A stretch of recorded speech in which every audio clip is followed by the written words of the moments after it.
Aos 14 anos, minha mãe me disse para sair da foto da família porque eu não combinava. Ela sorriu para a câmera como se nada tivesse acontecido, enquanto eu fiquei de lado tentando não chorar. Naquela noite, pulei o jantar e sentei sozinha, no meu quarto, imaginando uma vida onde eu finalmente pertencia. Anos depois, essa vida virou manchete e ela não estava na foto. Meu nome é Heloísa Costa e esta é a história de como minha mãe me fez sentir como se eu não pertencesse à minha própria família. E como eu construí uma vida tão brilhante que a cegou. Enquanto crescia, eu não me considerava invisível. Não no começo. Eu era tímida, claro, mas tirava boas notas, limpava a bagunça e não pedia muito. Era o tipo de criança com quem você podia contar para ficar quieta no carro enquanto os adultos conversavam. E, por um tempo, isso pareceu deixar todo mundo feliz. Então, Patrícia, minha mãe, se casou com Fernando e tudo mudou. Fernando tinha 2 filhos, Wanda e Guilherme. Eles eram barulhentos, atléticos e obcecados por atenção. Patrícia os chamava de sopros de vitalidade. De repente, nossas paredes se encheram de fotos de troféus de futebol, recitais de dança e dias ensolarados na praia. Meus esboços de arte, que eu havia cuidadosamente emoldurado e pendurado no corredor, desapareceram um a um, substituídos por fotos da nova família. Ninguém disse nada sobre isso, nem mesmo quando perguntei. Patrícia adorava postar sobre nós online. Roupas combinando, dias coordenados de diversão em família, brunches com hashtags. Mas eu quase sempre estava cortada da foto, parada de lado ou borrada no meio de um piscar. Esquecida. Tentei falar com ela uma vez sobre isso. Você não me quer nas fotos? Perguntei uma noite, enquanto ela rolava os filtros no celular. Ela suspirou, como se eu tivesse pedido a ela para doar um rim. Heloísa, não torne tudo tão dramático. Você é tão sensível. Essa era a frase favorita de Patrícia. Você é muito sensível. Como se meus sentimentos feridos fossem uma falha de personalidade. Como se eu devesse ser grata apenas por existir. Parei de fazer perguntas depois disso. As festas de fim de ano eram as piores. Os filhos de Fernando ganhavam bicicletas novas e iPads. Eu ganhava meias ou material escolar. Em um Natal, eles abriram jaquetas da North Face combinando, enquanto eu ganhei um caderno com meu nome escrito errado. Patrícia sorriu e disse: Você gosta de desenhar, não é? Eu queria desaparecer no chão. A parte mais difícil não eram os presentes. Era a forma como ela agia, como se tudo fosse normal. Como se eu fosse apenas ingrata por não bater palmas por um caderno de liquidação, enquanto todos os outros desembrulhavam sua segunda rodada de presentes. Mas nem todo mundo ignorava isso. Minha avó, mãe de Patrícia, morava em outra cidade. Em uma casinha simples, com sinos de vento na varanda. O nome dela era Marta. Ela tinha mechas grisalhas no cabelo e sempre cheirava a chá de canela. Ela me chamava de Loi e dizia que eu tinha as mãos do meu avô, fortes e firmes, perfeitas. Para criar coisas, ela nunca me pediu para me explicar. Ela apenas me via. E isso era o suficiente. Quando as coisas ficavam ruins em casa, comecei a passar os fins de semana na casa da vovó Marta. Patrícia não se importava. Na verdade, ela parecia aliviada por ter uma pessoa a menos para organizar dentro da sua vida. Perfeita! Na casa da vovó, eu conseguia respirar. Ela percebeu que eu estava sempre desenhando rostos, prédios, designs de moda e perguntou se eu já tinha considerado fazer design gráfico. Eu disse a ela que nem sabia o que era isso. Semana seguinte, ela me inscreveu em uma aula gratuita na biblioteca local. Depois em outra. E outra. Não deixe ninguém encolher seu mundo, Loi. Ela me disse uma noite, enquanto estávamos sentadas sob um cobertor, assistindo a filmes antigos em preto e branco. Você é maior do que eles querem que você acredite. Patrícia. Nunca perguntou para onde eu ia ou o que estava aprendendo. Se percebeu que eu estava melhorando em design, não disse uma palavra. Um dia, apenas me entregou uma lista de compras e disse: Seja útil e pegue essas coisas enquanto eu levo a Wanda para o teste de modelo. Olhei para a lista. Shampoo, lanches, velas, todas de marca, claro. Ela enfiou uma nota de R$ 100 na minha mão, como se isso fosse cobrir tudo. Quando eu apontei, ela revirou os olhos. Então, use seu próprio dinheiro. Você está sempre na casa da vovó de qualquer maneira. Tenho certeza que ela te mima. Foi nesse momento que percebi. Patrícia não me via como sua filha. Eu era apenas um acessório para gerenciar uma criança que não se encaixava na estética. E se eu não me encaixasse, eu não importava. Comecei a escrever mais esboços tarde da noite, planejando uma fuga que eu ainda não conseguia nomear. Ainda assim, a vovó Marta me encorajou a guardar cada desenho, cada ideia. Ela me disse: algum dia você precisará mostrar ao mundo o que eles perderam. Ela estava certa, mas naquela época eu era apenas uma criança com um lápis e uma dor crescente no peito. Eu não queria vingança, eu só queria sentir que pertencia a algum lugar. Foi no ensino médio que percebi que eu era oficialmente invisível, não apenas ignorada, mas invisível. Minha mãe, Patrícia, havia aperfeiçoado a arte de sorrir através de mim. Se eu tirasse um A, ela acenava como se eu tivesse dito a ela que tinha limpado a cozinha, mas se Wanda fizesse a mesma coisa, ela postava sobre isso na internet. Como se sua filha tivesse achado a cura do câncer.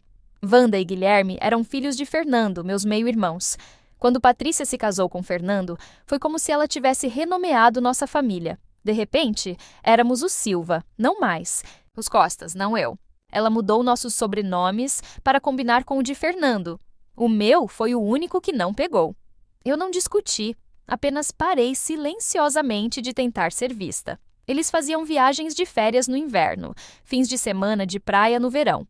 Você não gosta de tempo frio, Patrícia disse quando perguntei por que eu não estava convidada.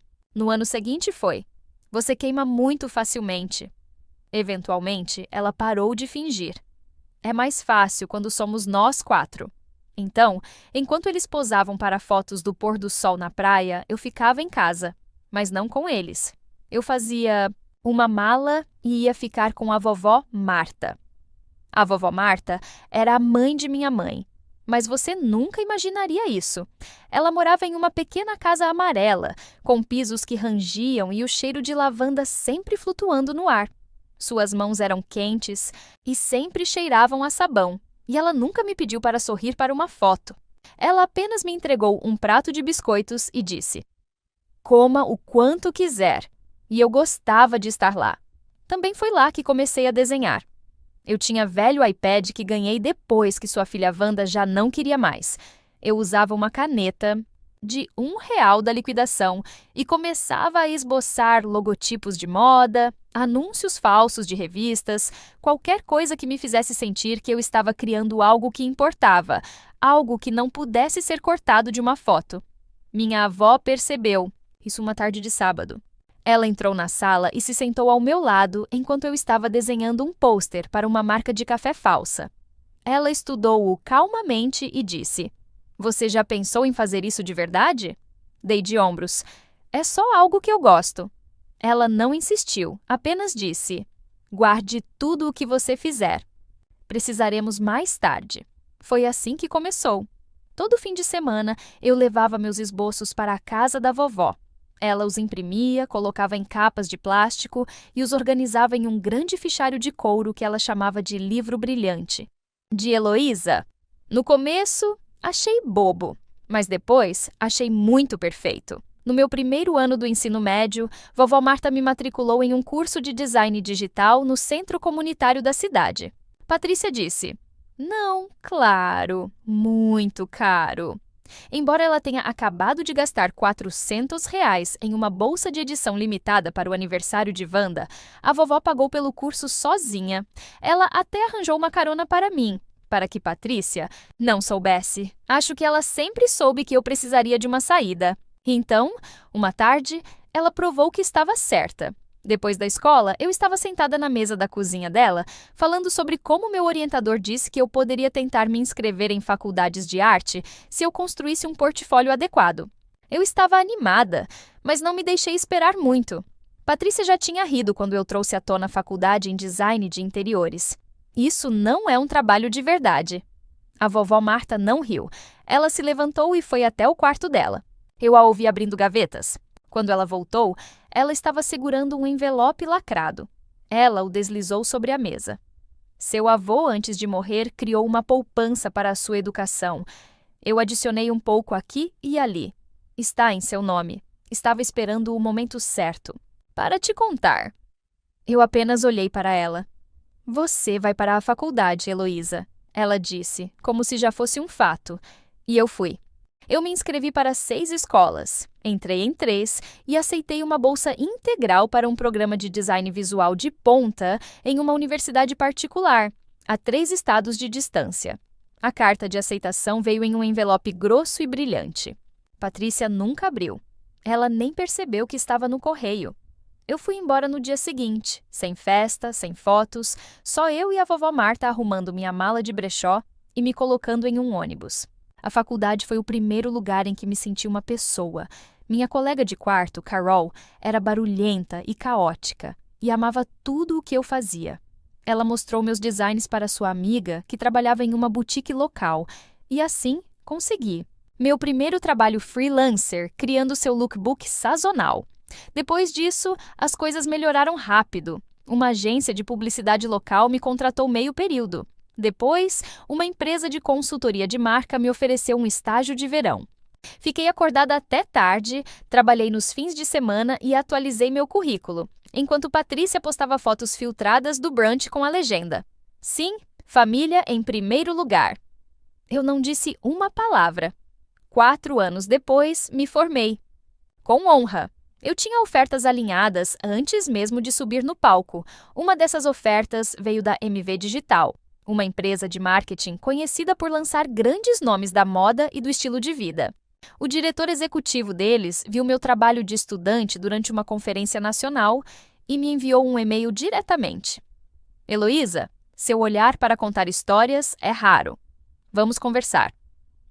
Eu não disse a Patrícia, que pensava que eu estava trabalhando em um café.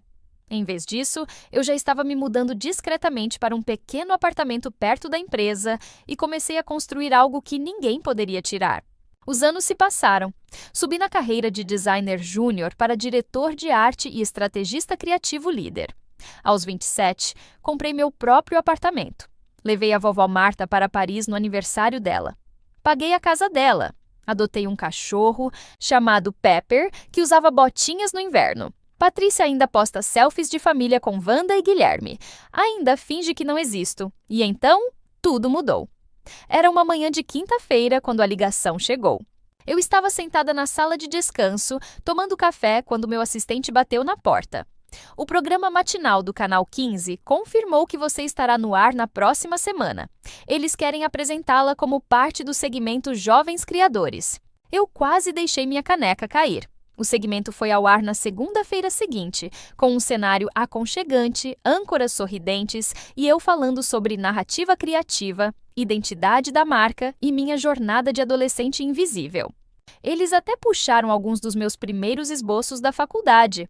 A vovó tinha salvado tudo, é claro. Os comentários inundaram. "Inspirada, tão talentosa, onde ela estava se escondendo?" Patrícia descobriu do jeito que todo mundo ao se fez. Ela estava oferecendo um brunch para a nova licença imobiliária de Guilherme, quando a TV mostrou meu rosto. Eu não estava lá para ver, mas imagino que seu garfo congelou na metade do caminho para sua boca. Imagino Wanda piscando, Guilherme fazendo uma piada idiota, porque de repente eu não estava mais invisível. Eu estava em todo lugar.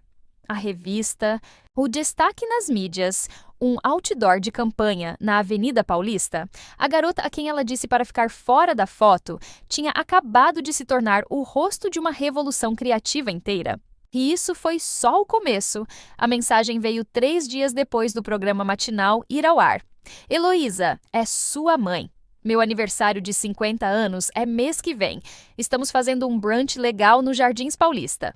Você provavelmente não sabe, mas é muito exclusivo. Esteja lá pontualmente às 11h. Não me envergonhe? Nada de como você está ou como estou orgulhosa de você. Nada disso. Apenas uma exigência com um pequeno insulto dobrado como sempre." Eu quase apaguei, mas em vez disso, eu ri. Não por despeito, apenas espanto. 13 anos de silêncio. E esse foi o grande retorno, um convite para um brunch, enquadrado como uma convocação real. Naquela noite, durante o chá na cozinha da vovó Marta, eu contei a ela sobre a mensagem. Ela não disse muito, apenas levantou uma sobrancelha e perguntou: Então, o que você está trazendo para ela? Eu sorri e tirei um pequeno envelope. Dentro havia um certificado. Um retiro de spa de luxo com tudo incluído nos Alpes suíços. Chefe particular, suíte Mountain View, motorista, 5 dígitos fácil. A vovó quase deixou cair sua xícara de chá. Heloísa, ela não merece isso. Oh, eu sei, eu disse, tomando um gole calmamente. Mas eu não vou dar a ela. Eu só queria que ela visse o que ela perdeu. Ela riu. No dia do brunch, eu usei um macacão preto simples e um colar de ouro discreto, sem logotipos de grife, sem saltos chamativos, apenas elegância silenciosa. O tipo de elegância que as pessoas só percebem quando já saímos da sala. Cheguei 5 minutos mais cedo. O Jardins Paulista era exatamente o que eu esperava. Decoração de mimosas artificiais e aguadas que pareciam caras se você nunca tivesse estado em lugar nenhum. A anfitriã me levou para a sala de jardim privada. Todos já estavam sentados. Wanda, Guilherme, Fernando e uma dúzia de pessoas que eu não via desde que era adolescente. Patrícia sentou-se na cabeceira da mesa, pingando lantejoulas douradas e autoimportância. Quando ela me viu, piscou como se eu fosse um fantasma. Oh, você realmente veio, ela disse, forçando um sorriso. Você poderia ter se vestido melhor para a ocasião. Eu apenas balancei a cabeça e me sentei na outra ponta da mesa. O brunch se desenrolou como uma novela de baixo orçamento. Wanda deu a Patrícia uma caixa de joias personalizada, Guilherme entregou uma bolsa de grife com monograma. Cada presente foi recebido com lágrimas falsas e gratidão exagerada. Então, foi minha vez. Eu alcancei minha bolsa e coloquei uma pequena caixa cuidadosamente embrulhada na frente dela, sem alarde, sem discurso, apenas um suave feliz aniversário. Patrícia olhou para ela, estreitando os olhos. É melhor que não seja um daqueles presentes minimalistas sobre os quais as pessoas postam. Honestamente, Heloísa, você aparece com roupas básicas, pega um táxi, aqui, e agora ela nem abriu a caixa. Apenas a empurrou de volta para a mesa. Você sempre teve um surto de decepção. A sala ficou em silêncio, até Wanda parecia desconfortável. Ela pegou a caixa, limpou uma migalha e disse calmamente: Isso é um certificado para um retiro de luxo na Suíça. O tipo de lugar onde as pessoas vão para desaparecer do barulho. O rosto de Patrícia empalideceu. Você está mentindo. Eu ia te dar. Eu disse colocando de volta na minha bolsa, mas agora eu percebo que você não me quer. Você só quer o que eu posso te dar. Você sempre quis. Eu me levantei, ajeitei meu casaco e dei a ela um último olhar. Você me disse para ficar fora de cena, então eu fiquei. Mas eu não desapareci, eu só fiquei mais esperta. Então, eu saí. Ninguém me seguiu. O táxi estava esperando do lado de fora. Quando nós partimos, eu vi Patrícia correr para uma entrada da frente, telefone na mão. Ela já estava discando. Não atendi. Nas 2 semanas seguintes, as mensagens choveram. Vamos conversar, você exagerou. Ainda somos uma família. Wanda precisa de ajuda com a marca. Talvez vocês duas possam colaborar. Estamos reformando a cozinha. Poderia usar um olhar criativo? Cada mensagem mais transparente que a anterior. Eu a bloqueei em tudo, mas ela encontrou uma maneira de contornar isso, aparecendo na casa da vovó Marta, com lágrimas falsas e exigências. A vovó calmamente disse a ela para ir embora. Você desistiu da sua filha anos atrás. Não haja como se estivesse surpresa agora que ela não te quer mais. Naquela noite, eu sentei na varanda da vovó e observei as luzes da cidade piscarem através das árvores. Então, eu peguei o certificado do retiro suíço e sorri. Eu mudei. O nome, eu disse. Vovó piscou. É seu agora.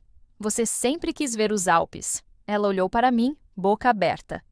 Eu não preciso disso. Eu me inclinei e peguei a mão dela.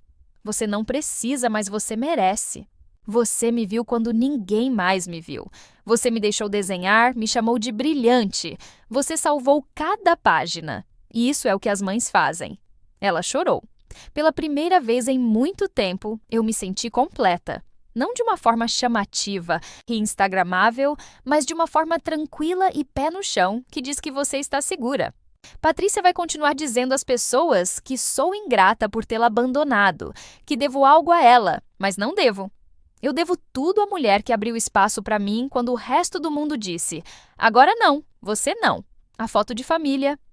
Poderia ter sido perfeita sem mim, mas a vida que construí é melhor porque ela não estava nela. Você já passou por uma situação em que se sentiu excluído da sua própria família? Como lidou com isso? Se você pudesse dizer algo para alguém que nunca acreditou em você, o que seria? Escreve aqui nos comentários. Eu quero muito saber.